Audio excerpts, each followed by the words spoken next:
Bandwidth provided by Recursive Squirrel Interactive. Visit them on the web at recursivesquirrel.com. Episode 608, Illegal Drugs and Software.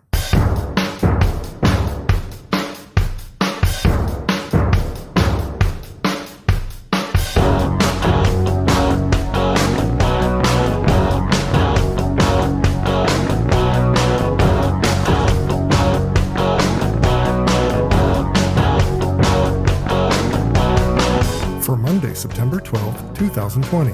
It's time for this week's edition of the BeanCast, a weekly discussion about the news and issues facing marketers today. I'm your host, Bob Norp.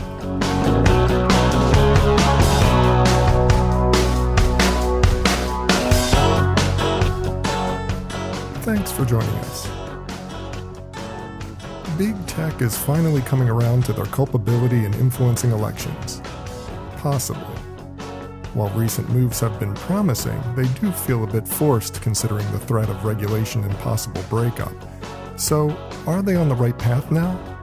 Tonight we'll discuss. Also, the myths surrounding diversity and leadership, why sports betting brands aren't resonating, Instagram turning 10, plus this week's Fair, Fail, Foul. That's the lineup. Let's meet tonight's panel.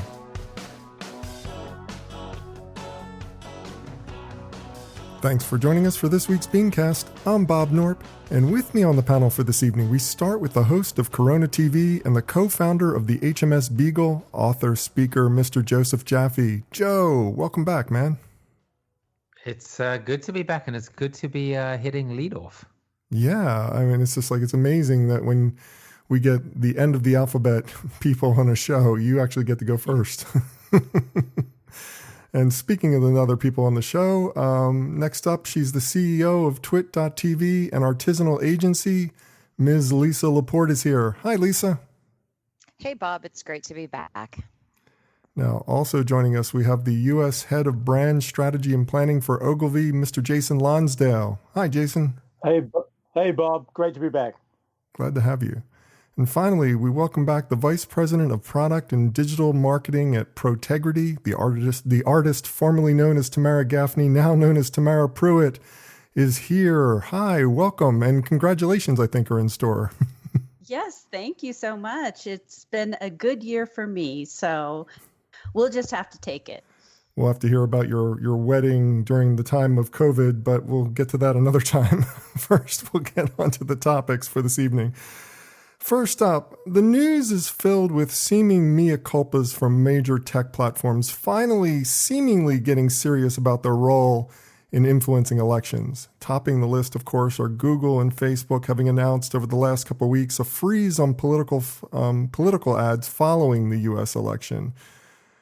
And various bans on misinformation spread by groups like QAnon believers are also in the works. But Lisa, this all seems a day late and a dollar short, in my opinion. I mean, considering Congress is getting serious now about some sort of big tech breakup, are these efforts to curb political misinformation legitimately helping or just simply buying time with weak appeasement? What's your opinion of this?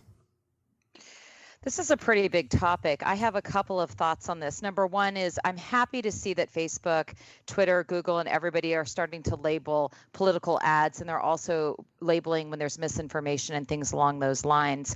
And as someone who has always checked my sources on social media, I even will read an article and then we'll even check a publication source to see if they're a reputable, organization, that a lot of people just don't tend to do that. I feel if these guys were really going to make significant changes, they would have started before the year of 2020 when, we're right now in probably one of the biggest political crises I feel of our lifetime. I think this is going to be the biggest election we've ever had. And for them to just be talking about it now feels a little too late. So I feel it's too late. But as somebody who has always checked sources, I've never had a problem. I wasn't caught up in the misinformation of 2016, but the problem is a lot of people were.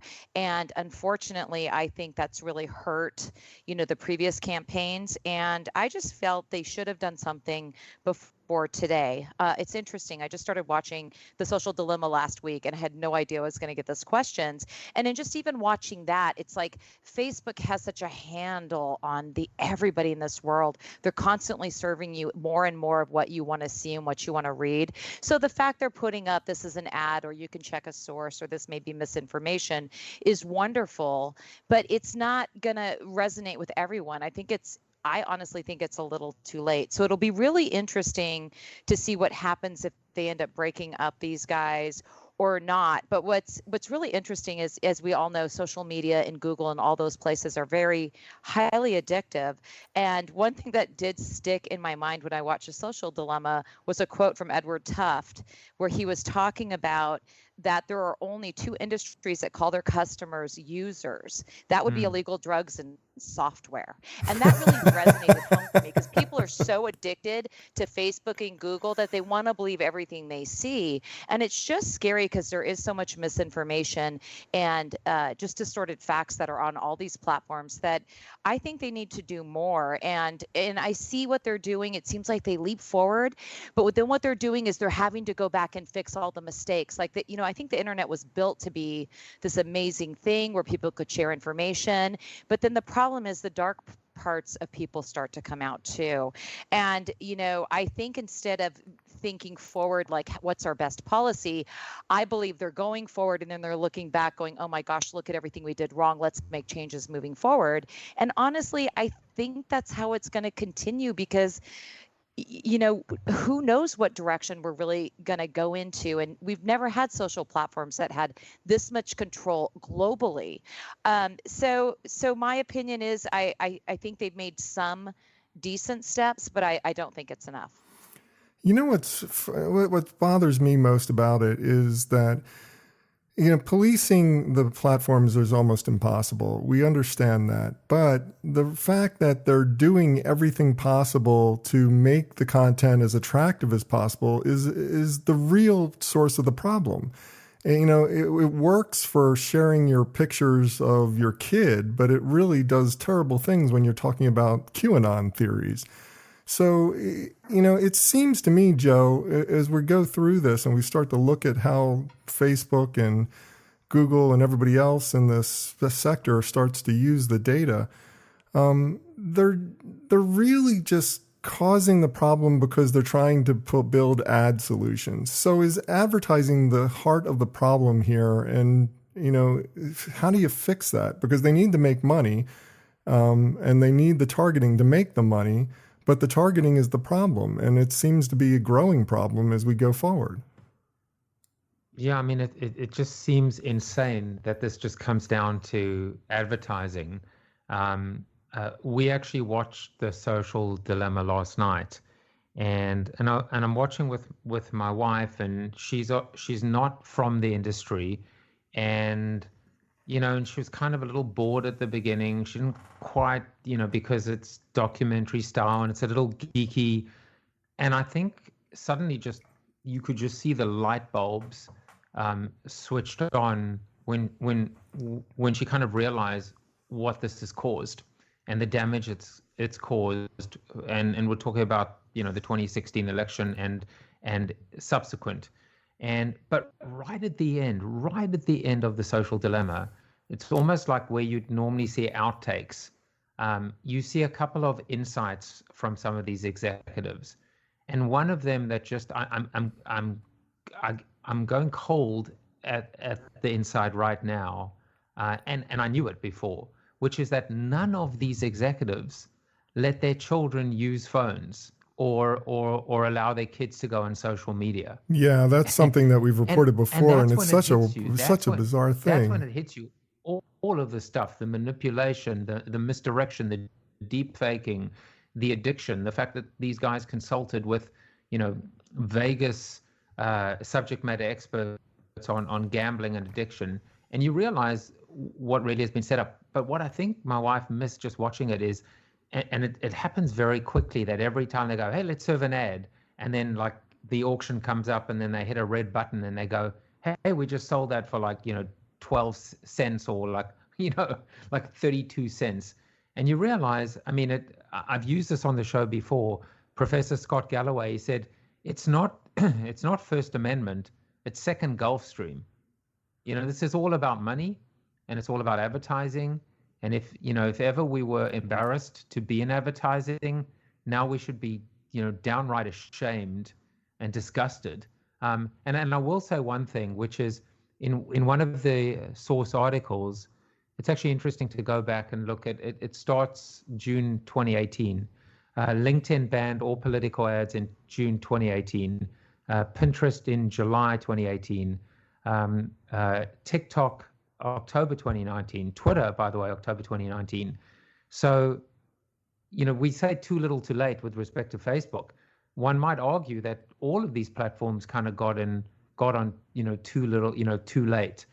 The damage is done, and all I can say to all of these platforms is sleep with one eye open, because Elizabeth Warren is coming for you. Well, let's talk about the threats facing the tech industry from government right now. And perhaps, Tamara, this might be a good place for you to jump in. I mean, what are the threats that they face here? I mean, breakup is obviously on the biggest agenda, the biggest item on the agenda. That seems to be where Congress is at least posturing to be moving toward, and what the industry fears most. But what other threats do they face from government regulation that could potentially hamper the business, destroy the business? What are your thoughts? Well, there's so many different angles. Of course, one of the bigger threats I see is that the FTC will stop some of the acquisitions. And most of these companies have really grown through acquisitions. I mean, if you think about, a lot of the social media, Facebook was just Facebook, and then acquired lots of other different channels. And so if they get stopped from acquisition going forward, that will significantly impact their ability to pivot. And one of the things that I was doing some research on social media for the show, I ran into an HBR article called The Era of Anti-Social Media. And in that, they were quoting lots of research, very good research, that in the 18 to 29-year-old demographic, social media usage is actually flat or declining. And that was actually a year ago. It may be different due to the pandemic. It might have gone up. It might, but I have a 13-year-old, and I said to him recently, because he's almost 14, I said, you can have social media now that you're 13. This is the time when we can start to gently guide you into the world of social media. And he just looked at me and said, nah, I'm not that interested.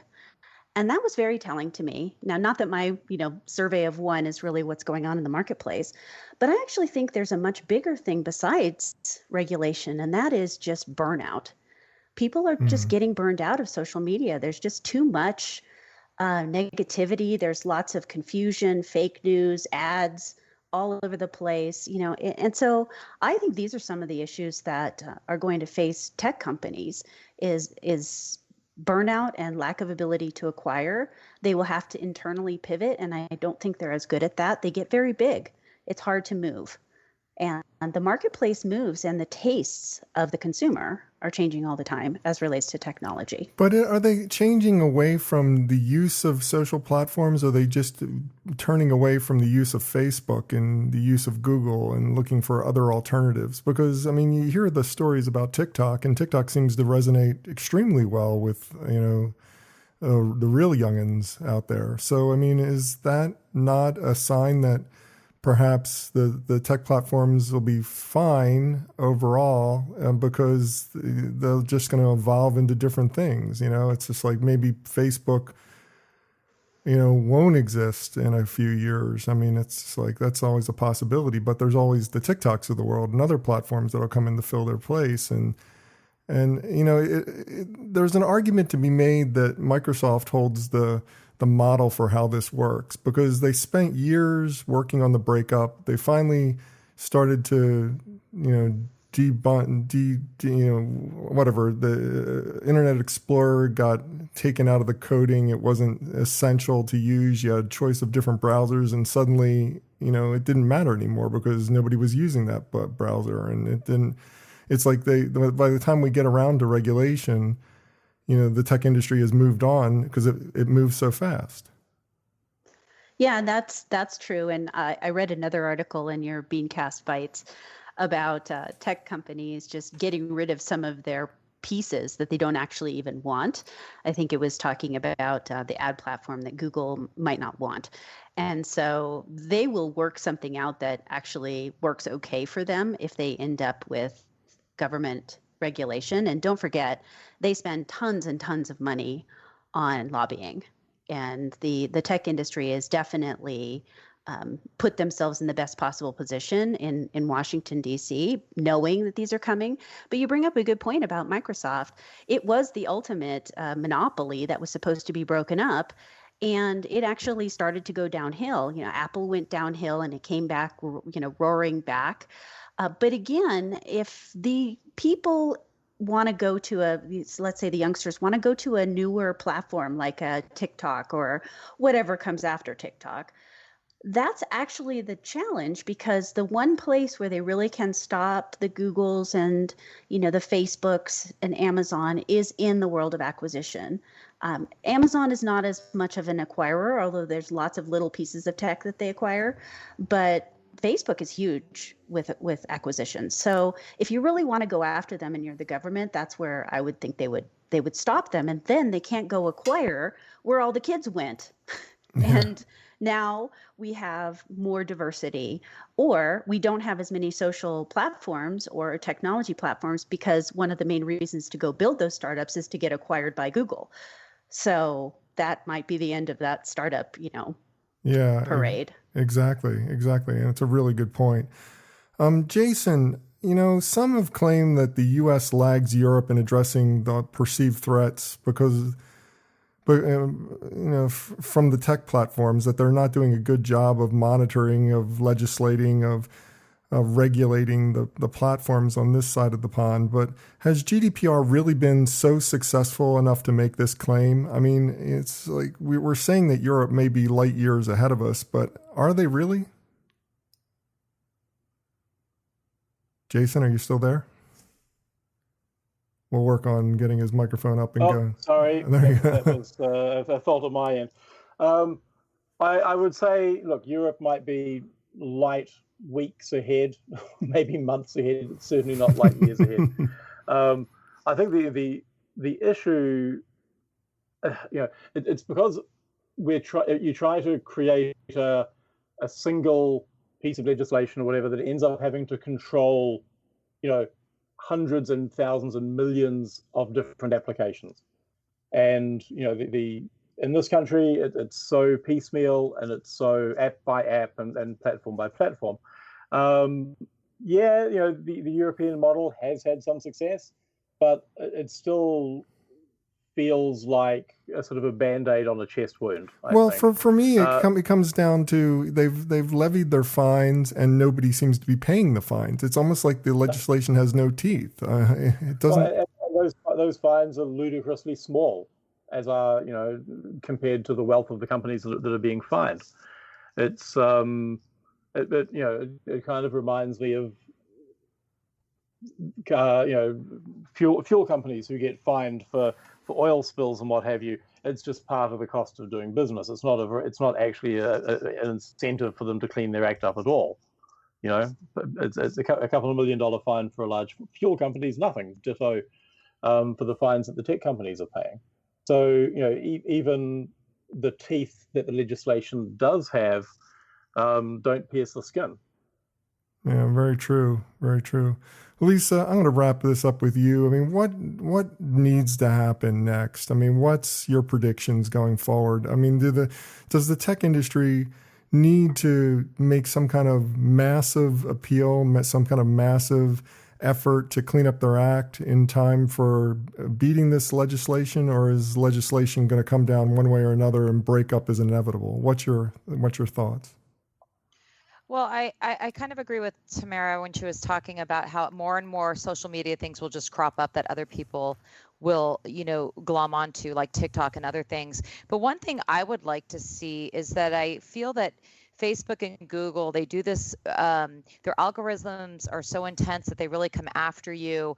And if you like something or you look at something, then they're just going to keep servicing you that same material. What I'd love to see is them, if they could be a little bit more random, instead of just hyper serving the same thing that people are interested in, maybe put in the opposite opinions or put in a different, algorithms that actually don't heavily feed to the user, to the person that's consuming the content.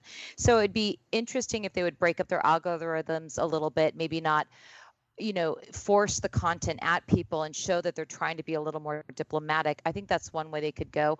Or I think Facebook could get broken up. Maybe they sell off Instagram and WhatsApp and parse a little bit out to make them a little less powerful. It'll be interesting to see what really happens. I think they can try to do a few things to make them become a little bit more appealing. Maybe they ban political ads. Maybe they do something more drastic in the future. But I think only time's going to tell. It would be great if they continue to step up to be the leader in this space versus having policy come in and try to dictate what they do. But we'll see what happens next year. Yeah, we certainly will. Go ahead, Jeff. And Bob, just before you go, I think we all have to just constantly take a step back and look at the bigger picture. And, the advertising professionals or the marketers that are on the show, listen to the show, which is a good chunk of them. When we look back at our craft, at our profession, it really was about the art of persuasion and ultimately about behavior change and being able to, through messaging, to inform, persuade, and remind, get people to buy stuff, but ultimately to change their behavior. And when you layer on top of that, and this comes through in the social dilemma, the fact that we are approaching, Kurzweil's, or I should even say Elon Musk's, worst nightmare, which is AI taking over the world.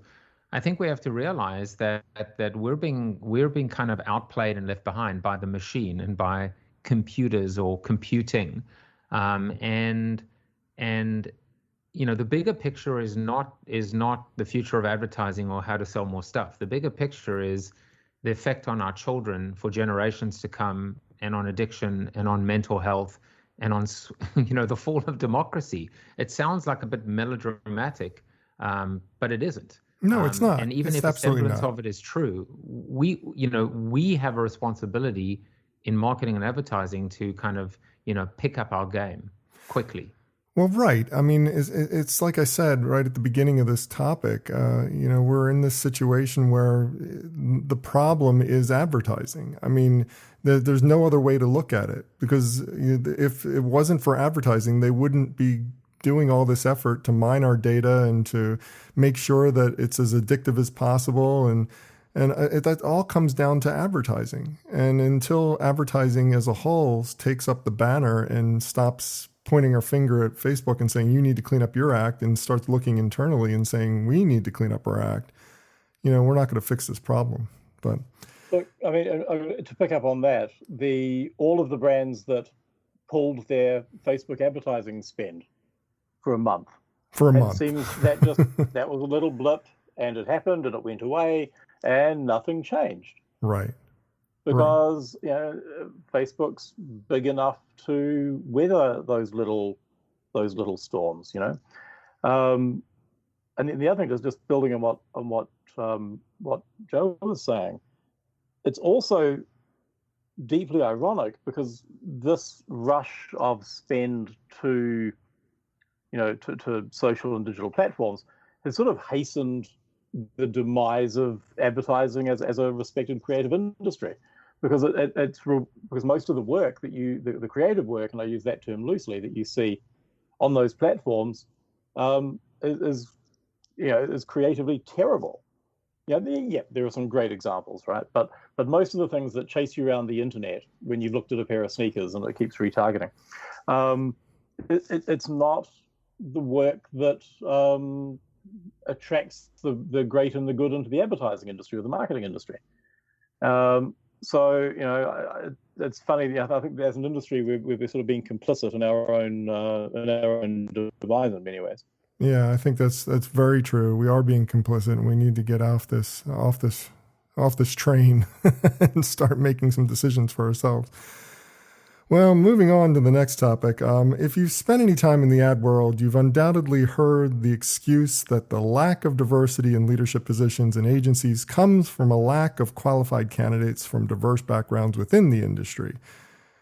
Joe, whether this is true or not, I'm not saying it's either. Doesn't this simply put the onus on the ad world to do a better job of recruiting from people of color, from minority groups in the first place? I mean, doesn't this show that we're lacking in our hiring practices if we find ourselves at a lack of having talent worth promoting? It seems that's our problem. So this topic, first of all, let's start with the obvious caveat, which is this topic is being answered now by a white male. So now let me move forward from that point. The article in question quotes Wells Fargo CEO Charles Scharf, who stated in an internal memo that, quote, "The unfortunate reality is that there is a very limited pool of black talent to recruit from." And and the rebuttal or the counter argument to this, to the statement is that the statement is inherently racist, and the practices within the company are potentially racist as well.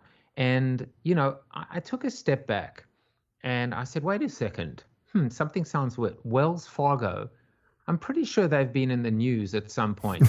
And then I went back and please just indulge me as I read to you just a highlight. You can actually go and Google Wells Fargo scandal. So I'm just going to give you a little bit from the highlight reel. 2016, regulators fined Wells Fargo for repeatedly creating fake customer accounts to juice the bank's books. In 2017, in August, Wells Fargo is sued for allegedly ripping off small businesses. A lawsuit accuses them of overcharging small businesses for credit card transactions by using a deceptive 63-page contract to confuse them. And then in July 2018, by the way, it continues, Wells Fargo refunded millions of dollars for charges relating to add-on services such as pet insurance and legal services that added onto customers' accounts without the customer's full knowledge. So this is kind of like you have to look at from whence it comes. And and in the source article, there are 2 points. I won't go into the second one in case I'm sure the other panelists will want to get involved and you might want to follow up. But within companies, the fact is black and brown executives are being discriminated against on multiple fronts in terms of promotions, in terms of being overlooked for jobs, in terms of being grossly underpaid. But the fact is, and I really enjoyed reading this article because there are many associations: the Alliance for Inclusive and Multicultural Marketing, Colorcom, the National Association of Black Journalists. There are many associations and organizations that if you really try hard enough, you can go and find fantastic talent that represent minority groups, constituent groups, underrepresented groups. So, with all due respect, to quote Cameron, pardon my French, but you're an asshole. Sorry if I swore, but I mean, I got so frustrated reading this. And I just want to say one other thing. This week, last week on Corona TV, I interviewed Unilever North America's COO, Essie Bracey. It was just the most, incredible conversation. And I just found out there is so much that we don't know and that we need to know. Dove co-founded what they call the Crown Coalition in 2019, which actually stands for Creating a Respectful and Open World for Natural Hair. That kids are going to school, African-American kids, and they're being discriminated on or against based on their hair, based on braids or however they wear their hair, And then the article in question also talks about how, if brands are really looking hard enough, then it talks about anonymous applications because some people are being discriminated against based on their names. So there is so much, dysfunction and systemic racism built into the talent and recruitment. And, and look, there's a mountain to climb, and there's a lot to be fixed. We can do better, but it doesn't. We can do better than CEO Charles Scharf, who comes out complaining about how difficult it is to find good black talent. I'm sorry. For me, when I heard that, I took it from a different standpoint, and not to disagree with you in any way, but from the standpoint of, as soon as I heard what he had said, it resonated. I heard that voice from other employers that I'd worked at in the past, and hearing that reflected back to me. I've heard this in work, and I'm sure other people have heard the same sentiment expressed before, and it just causes me so much consternation, the fact that it's still going on at this point. Let me open this up to the whole panel. I mean, how does culture need to change at all levels of our business in order to make this not be the case? I mean, you can't just say it's a problem with management. This is a problem that goes systemically throughout the entire organization. You're 100% right. It is.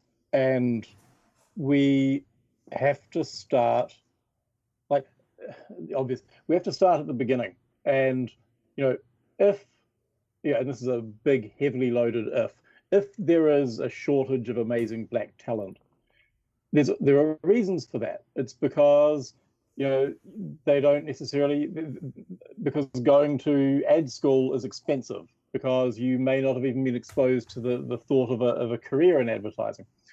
There's a million reasons, and one of the things we have to do is address those. And I know there is now an ad school that has been developed that if you are black or a person of color, it is exclusively for them, and it's being run by a bunch of creatives inside the industry. Ogilvy is famously, David Ogilvy always wanted the agency to be what he called a teaching hospital. So every year we have a very strong, robust associates program, and we make sure that we have an incredibly diverse intake of young people who come in. And to your earlier point, the application process is blinded in terms of names and backgrounds. We don't even, at the first round, we don't even look at what college people went to, because we have to grow the talent pool. Because otherwise, in 5 years' time, some other CEO is going to say the same thing. Well, there wasn't a good enough candidate. In 20 years' time, someone's going to say the same thing. So I think it becomes incumbent upon us as an industry, at the very least, to start at a grassroots level and make sure that we are training and developing the next generation. That's one solution. The other, of course, is taking a slightly more left field approach to where we hire people from. We don't just have to, if we're a big agency, we don't just have to hire people from other big agencies. We can find talent in other fields, especially creative talent in other fields. They don't necessarily have to have been coming from other advertising agencies. So I think it's a cop-out. It just means we have to work a whole lot harder. We have to go out and actively find people who wouldn't be naturally, coming to an agency, I think. Jason, I think you're on the right track. I mean, being the data nerd that I am, which Bob can attest to. Yes, I can. I took a data approach here, and I said, okay, if that's the truth, then what's going on? And what I discovered when I started looking around, and keep in mind that this article, by the way, was written by someone who consults to help integrate diversity, and so she had a bit of an agenda. And the first thing she did was quote a 2009 study. So I clicked on it, and I thought, well, we ought to be able to do much better than this. And she also quoted another study that takes you to a McKinsey Women in the Workplace report, which is a fantastic report. I've read it multiple times. And it has this theory called the broken rung. And it's a piece of the progression that breaks. And for women, it breaks at the entry-level position. The number of women who fail to advance to the next position or who advance more slowly is really the broken rung in the glass ceiling. It's not at the top, it's at the bottom. But there is actually a lot of information here. In 1990, there was a Right to Know Act, and we have tons of data available for schooling by race. And I wish someone would go look at it, because the reality is that the graduation rate of college for white race is 45%, in 4 years. And for Black, it's 21%, less than half get through college. And I went to go look at why, and there's a lot of reasons for that. One of the theories was that it's culturally just not an inclusive environment, which makes a lot of sense. So I went over to the Howard University website, and it turns out that their graduation rate, which, isn't an all Black university, but it's historically so, and it has a much higher proportion, therefore more culturally inclusive.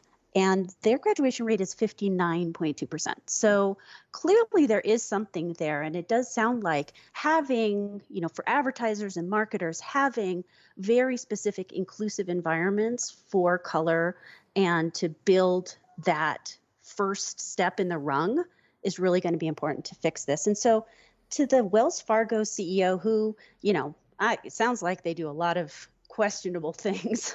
I wouldn't know. Really, are they just trying to cover things up? But he has a point, though, because with the graduation rates being so low, it is a problem that is hard for business to solve. Why aren't we talking about education more in this problem? 100%. Yeah. I mean, listen, I would just respond to both of your comments by saying there's no question that in order to fix an entire system that's broken, you have to kind of start at the beginning and recognize that there is, a domino effect, and ultimately there's no quick fix, and it's not just one thing, right? You have to understand the entire continuum and journey. And that also seems like a bit of a mountain to climb. I would just say that if you were to go out and talk to and the author of this piece aside, if you were to talk to, African American executives or people in the industry, I think across the board they would be able to produce a pretty long list of talent and viable talent. And I just think, and I will say, in fairness, this is a quote, right? It's a quote that might have been taken out of context. It surely happens a lot these days, right? Where, someone like me can get outraged just seeing one quote and assume something. I could be completely wrong. But it's a dangerous quote. It's a dangerous quote in context, out of context, coming from an internal memo, belonging to a company that has a bad track record. And in general, companies have bad track records. It doesn't help move things forward. And I mean, I hope that we can all figure it out, but it seems sometimes almost overwhelming to have to try and fix all of this in order to move what I think would be fairness, equality, inclusivity, justice forward. I've always maintained, though, Joe, that going back to what was said by the rest of the panel, I go back to the fact that, we always try to solve things from the top-down approach in business, and that's not always the best way to go. I mean, it may take a decade, but the results will be much more integrated within an organization if we start at the bottom and we work our way up and we fix those rungs and we create more opportunities for educational excellence. And, it seems like the problem's not going to be fixed from the top down. There's no incentive for the top to fix these problems, but for the bottom, there's lots of incentive. And I think that's where we should focus our effort. Honestly, Bob, I want to jump in. It's Lisa. Honestly, Bob, that's what I've done at Twit TV. We have a diverse network. I purposely went out and made sure we diversified our network. We're not all white people. We have, I think more than half my staff now is people of color. So I agree with that philosophy that it looks like a huge mountain. We have to deal with racism. We have to deal with misogyny. But that's a mold I'm willing to break. So as far as I'm concerned, I've got a little umbrella over 20 people. It's equal pay for equal work. Everybody has room for advancement. And I purposely went out to find different people to make sure we diversified our network as much as we possibly could. So I think it can start as small as that. Good point. That's great. I just wanted to add one thing, which is when one of the questions, I'm sure we all get this a lot, which is how do you sell this through to senior management? And I mean, I get asked that almost in every single talk that I ever give. And so in Built to Suck, I actually addressed that, and I actually said, well, here's the thing. There are 4 directions. There are 4 cells that have to take place. There's top down, there's bottom up, there's outside in, and there's inside out. And I won't go into it too much now, but I actually think the bottom line is all 4 of these things apply to the subject, because we've discussed top down, we've discussed bottom up, outside in terms of bringing diverse perspectives into the company from subject matter experts, from thought leaders, from people that actually have objectivity and independence. It might even be authors, right? But or educators or professors. And then inside out, obviously, the culture of the company, middle management, and you're never going to solve the problem of trying to figure out how to attract diverse talent if you can't retain, or at least engage and treat the diverse talent inside your company fairly and justly. And so I think all 4 have to happen. And maybe that helps people out there that are trying to think about it, not to think about it one-dimensionally, but actually to think about it in these 4 directions.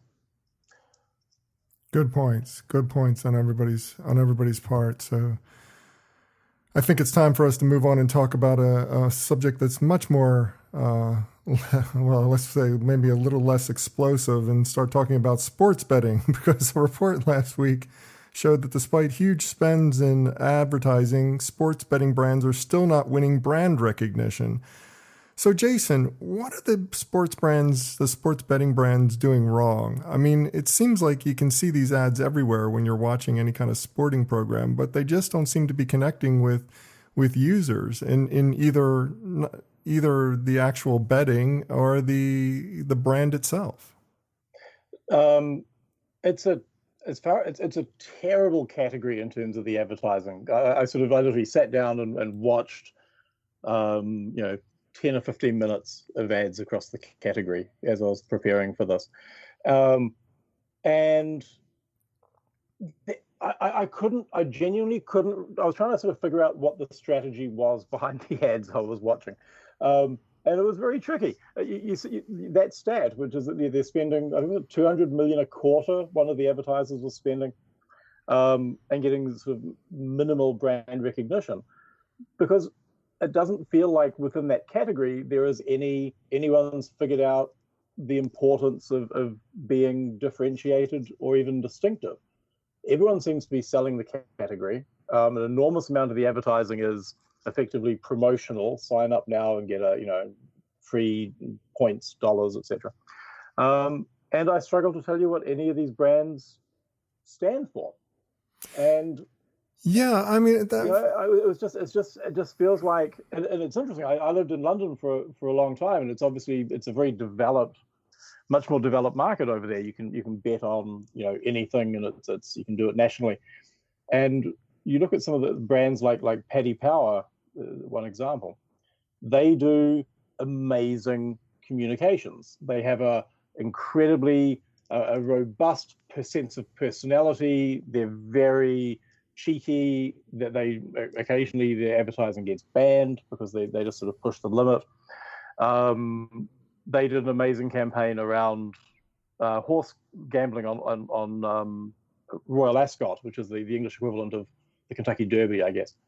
And the campaign was called Chav Tranquilizer, and Paddy Power, to help everybody out, supposedly had a tranquilizer gun and shot loud yobbo-ish people who are at the races. And it got a huge amount of traction. A lot of their advertising does. And it's brave and it's bold, and it understands, it understands the importance of brand building. Well, I couldn't see anything in that category that did that. Let's take this apart here for a second and examine that, because, I mean, you're making a good point. There is no personality being expressed in a lot of these ads. Is the problem that they're trying to do too much? I mean, we talk often in advertising, you got to keep it simple. You got to keep, focus on one thing. And they're actually focused on two things. They've got to convince people that sports betting online is a good thing, and they've got to convince them that this is the company to do it with. So they're spending more time trying to educate the public on the fact that you can actually bet online and not doing enough to establish their identity. And is the problem as simple as that, or am I missing something? Look, I think it is. I think I don't think anyone has figured out where they are in the funnel. And everything, as you make a great point, all of these pieces of communication are trying to do everything.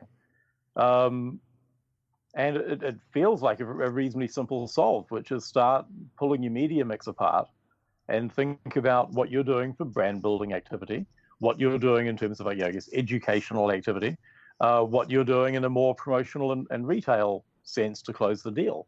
But if you jam all those things together, it's just a mess. And that category is a hot mess.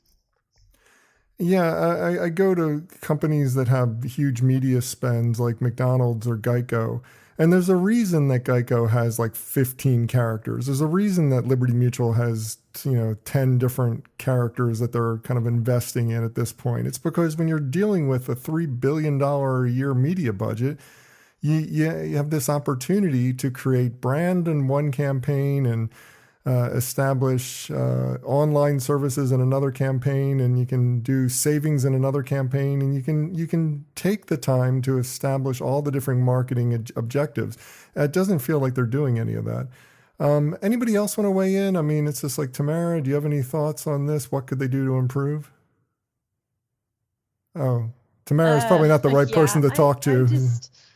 The whole marketplace for advertising to me feels like it's all about clicks. It's kind of clickbait, and it isn't brand awareness.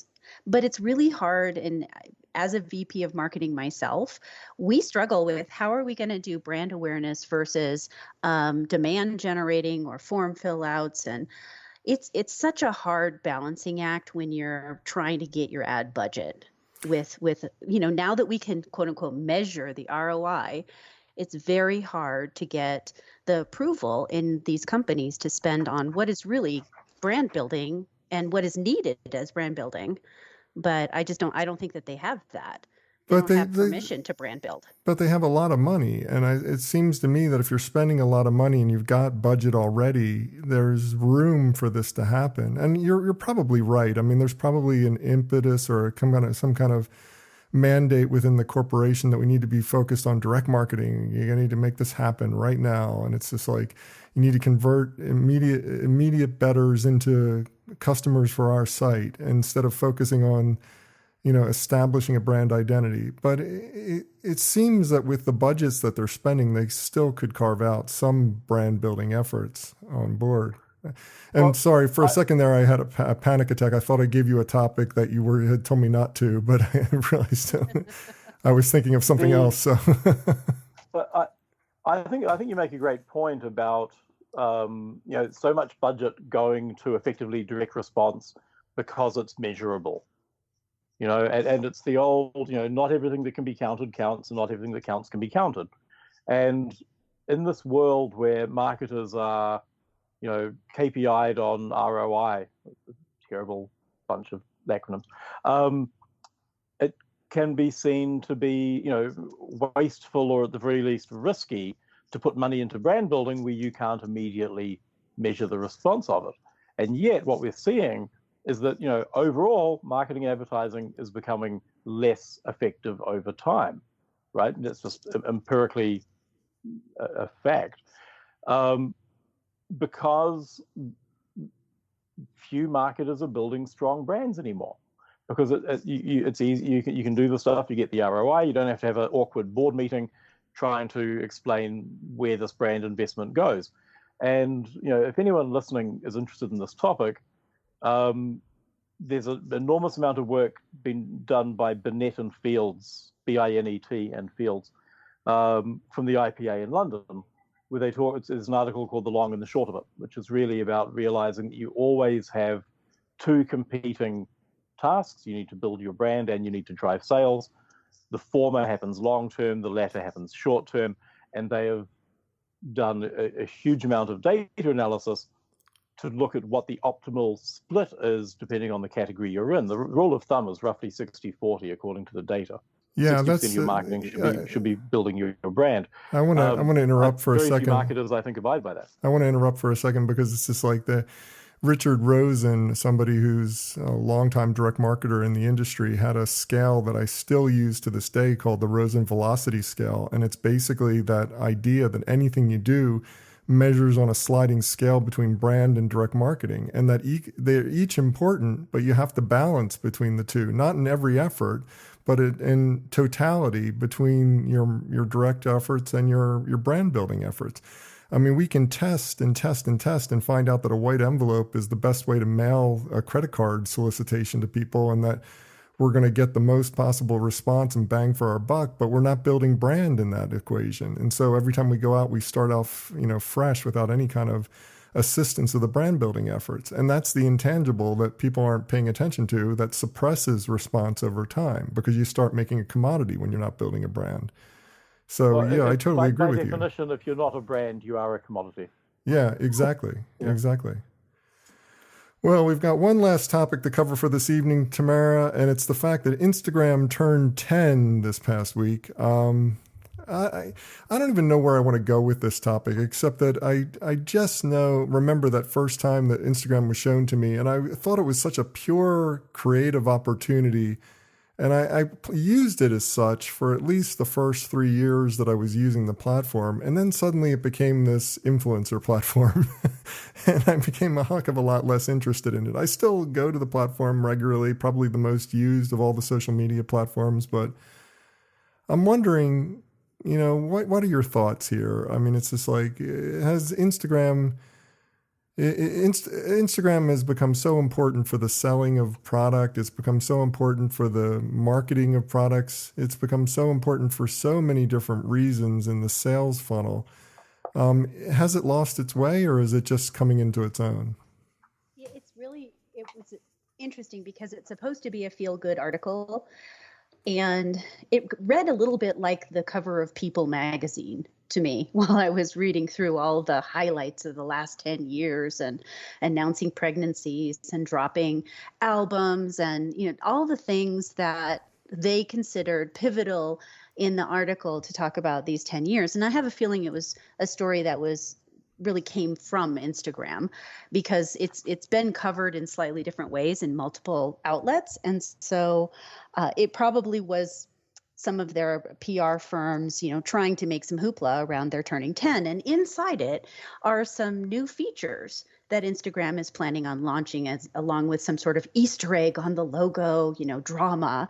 And it's trying to make a lot out of this moment for them, which, turning 10 is a good thing. I was at Adobe when we turned 30, and that was really kind of fun. And what I found, though, is going back to this idea that there's a flat to declining user base, and that the platform is becoming increasingly commercialized, which is in effect driving everyone who went from Facebook to Instagram off to other things like TikTok, like we talked about earlier.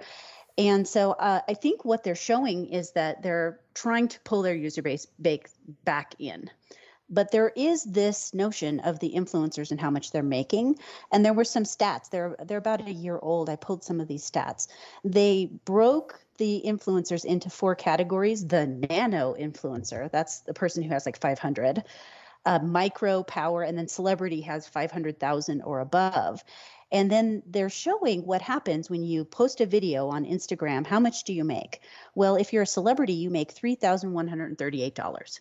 So honestly, if I'm a celebrity who needs a little bit of a, hit to my bank account, I'm just going to start posting videos on Instagram, right?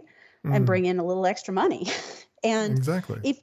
Even if you're at 500, it's $114. So, that's a pretty good return for someone who has 500 followers.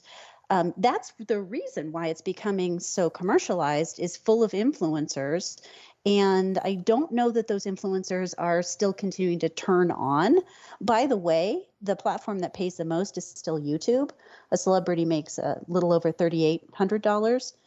and Facebook pays the least. So I think this is really about influencer channel at this point.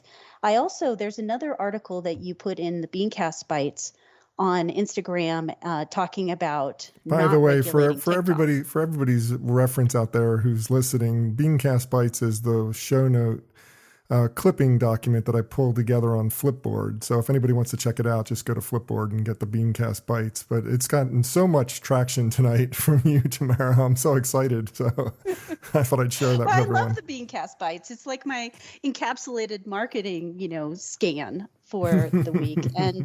And so with this other article about Instagram coming out and saying, hey, government, don't ban TikTok because we're afraid that will create more of a ban.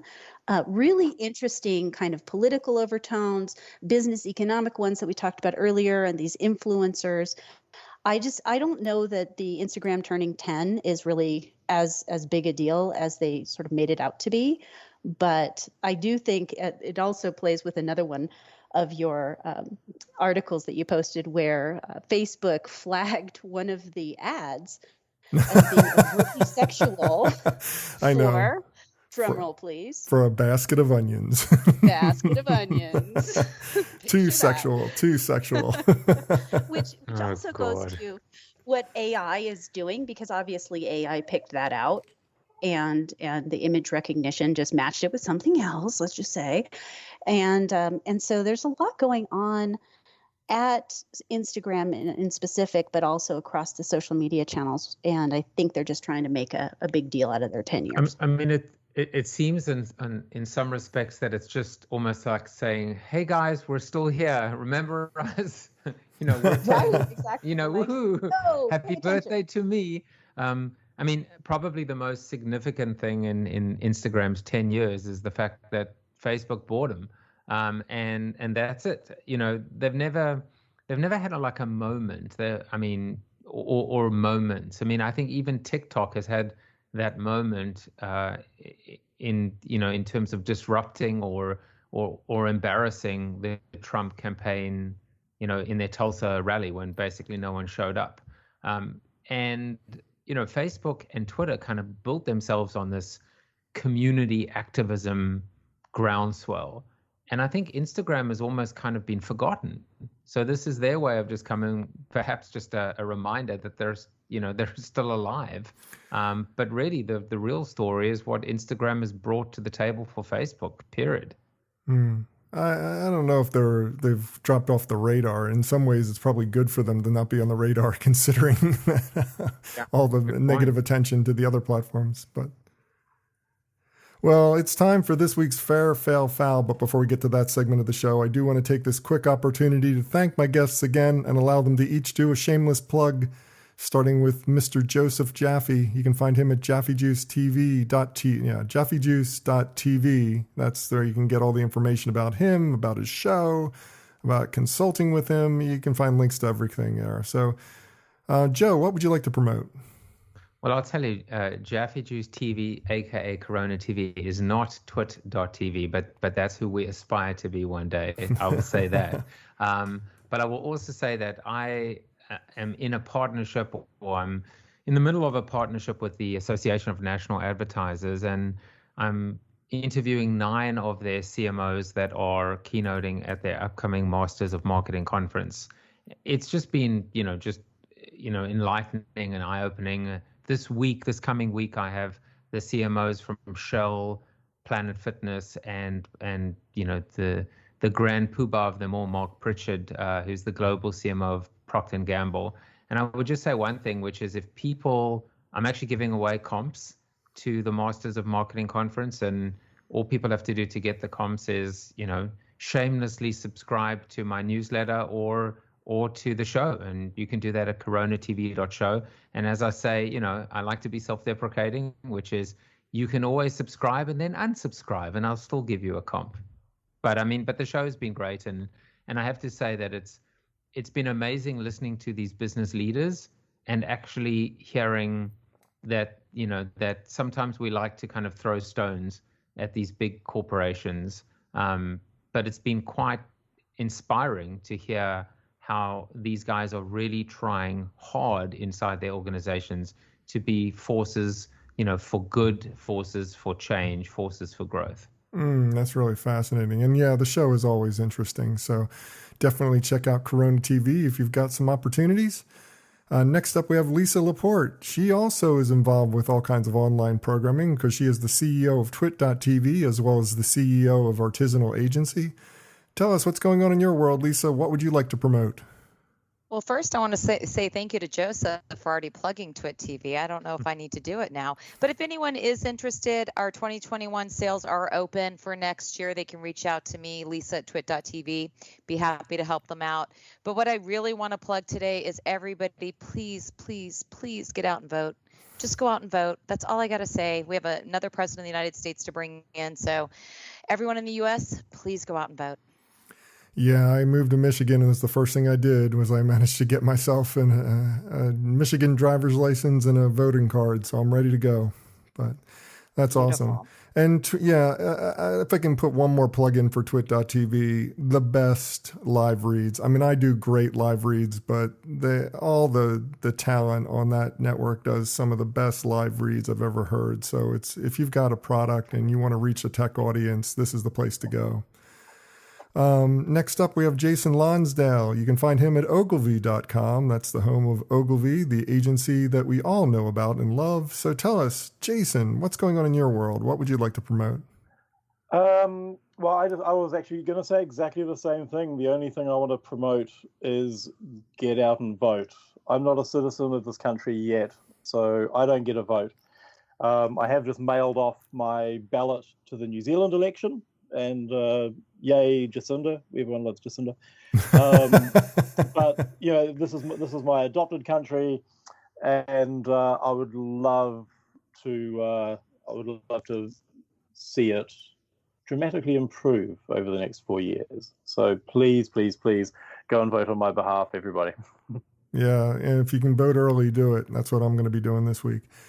Next up, Tamara Pruitt. I'm going to get used to that name yet, Tamara. You can find her at Protegrity.com. That's the home of the company where she is a vice president. I'm not going to try to recreate your title for you. I don't have it in my notes again, but tell us what's going on in your world. What would you like to promote? Yeah, well, it's very exciting to be at this, I would call it mid-stage, over 15-year-old private equity backed data security company. And I came to it because I love data. I love data so much, and I found that it was hard to get to because IT people and security people lock it up. You can't have this because it's PII, it's GDPR, it's all this stuff that means I can't do analysis. And when we live and breathe on data analysis in our worlds, it's frustrating. And the company Protegrity is really just building data security at the byte level, essentially, right at the root, so that it is tokenized and you can't read it if you're not supposed to. And that allows data to flow through an organization without breaking any of the rules. So it's really exciting. We're doing rebranding, we're doing repositioning. It's like all the fun marketing things. And all of that's coming out in the next couple of weeks. So look for that. And also check out quantentmarketing.com. I like to help everyone tell stories with data. How can we go look at the data and understand what does it mean and how can we use it to really up our marketing to another level, or even just journalism. I'd love to see better fact checking and quotes and information that's really data, big data oriented in more publications, especially in the marketing space. As I mentioned, the Adweek article just didn't have the kind of data quotes that it could have, and I believe we can do better. So those are my plugs. I get two. And absolutely, it's like my wedding present. Absolutely. And like we said earlier, data nerd. She is the ultimate in the data nerds, but that makes her incredible to talk to. So if you want a chance to meet someone or go involve yourself with a company that has some really, really great technology, just go talk to Tamara. She's got some good stuff for you. As for me, for more information about me or the show, visit thebeancast.com. There you can find a complete show archive. You can find out how to consult with me. And of course, you can find out how to advertise on this program. We would love to have you as part of our sponsorship. So check it all out at thebeancast.com. And now it's time for this week's Fair, Fail, Foul, a rundown of the best and worst of advertising, marketing, and public relations from the last week.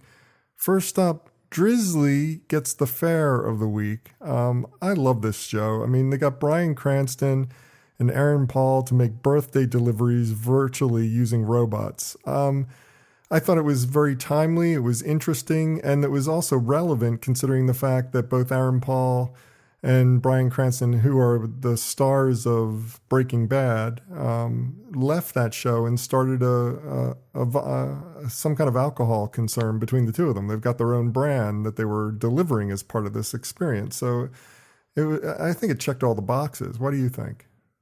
It was amazing. And, the whole premise is, look, 2020 is a weird year. So why not do something weird to celebrate birthdays of people that are stuck at home? And every day on my show I wish people happy birthday that are on LinkedIn and Facebook, just because the reality is people are stuck at home, and unfortunately a lot of people are stuck in general. And so anything that brings a smile to someone, it counts. And I just hope at the end of the execution they said, well, this has been fun, happy birthday, don't do drugs. Sorry, don't do crystal meth. Drugs are fine, but crystal meth not. Crystal meth not so good. Oh, that might be the title of the show now. I'm just saying, throwing it out there. I already Crystal got the title. I got the title long ago. Really? Better than that? Come on. Illegal drugs and software. Oh. I mean, they kind of go hand in hand, right? They do. That was a really good one. All right. Well, next up we have the fail of the week, and this one goes to the UK's Pure Gym, who was trying to celebrate Black History Month, and I do emphasize the word trying, but it all went astray when a trainer referenced the movie 12 Years a Slave in a Twitter post, saying slavery was hard, and so is this. And they, of course, got into lots and lots of trouble. Jason, this is the kind of thing that happens when you just leave people without any kind of direction, when you just give the trainers free keys to the kingdom and have them posting without any kind of guidance on what's appropriate. It seems like this was a no-brainer to try to solve. 100%. I kind of, I feel sorry for some of these big brands. I think that chain of gyms has got a few hundred gyms throughout the UK, and every gym does their own social media, which is just a terrible idea if you're a brand. Because for a lot of people, that article, this brouhaha about this bad post, may be the only thing you've ever heard about that brand. And they might pick up some business because there are a reasonable number of racists in the UK, but by and large, complete fail, and a really good argument for centralizing your social media posts. Yeah, I think that makes a perfect case for that. And last, the foul of the week goes to YouTuber, star, and influencer Zoella, who you may not recognize, but she is a UK influencer. She got into a bit of trouble when the multi-millionaire furloughed her office manager because of the pandemic to take advantage of British government subsidies for furloughing employees.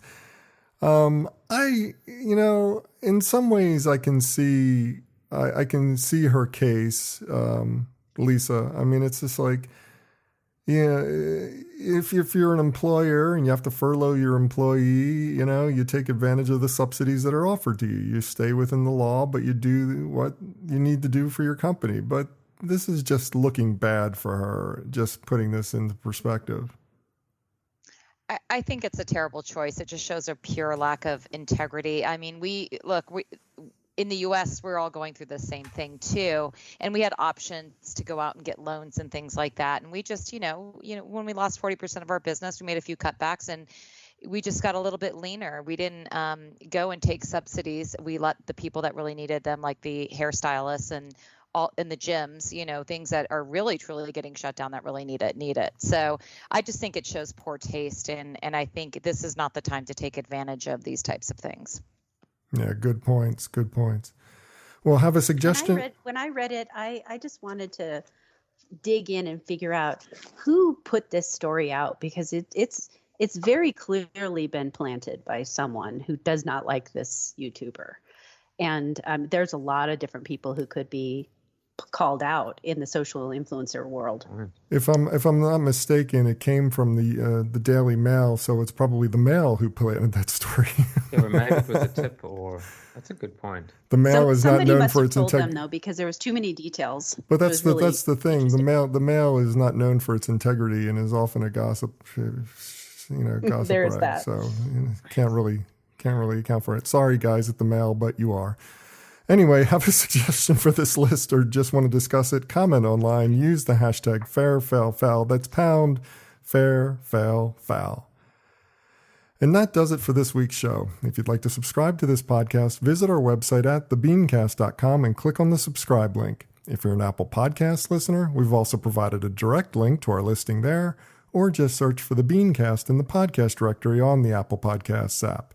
And whichever podcast directory you use, when you subscribe, please leave us a review. Got a comment? Have a question? We'd love to hear from you. Just send your emails to beancast@gmail.com. Opening theme was performed by Joe Seibel. Closing theme by C-Jax. Thanks for listening. I'm Bob Norp. We'll be back again next week. Hope you'll join us then.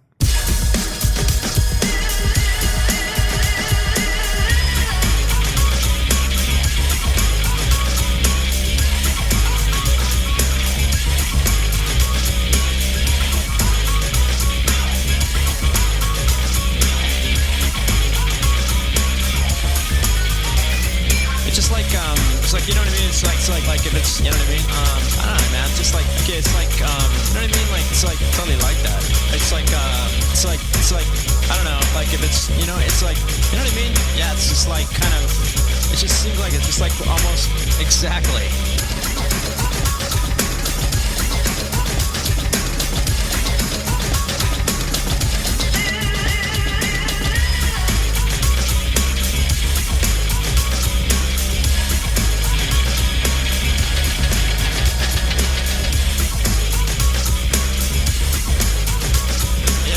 It's like exactly.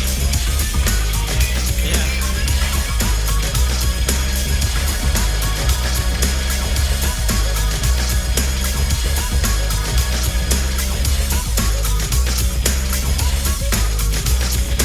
You know what I mean? Exactly.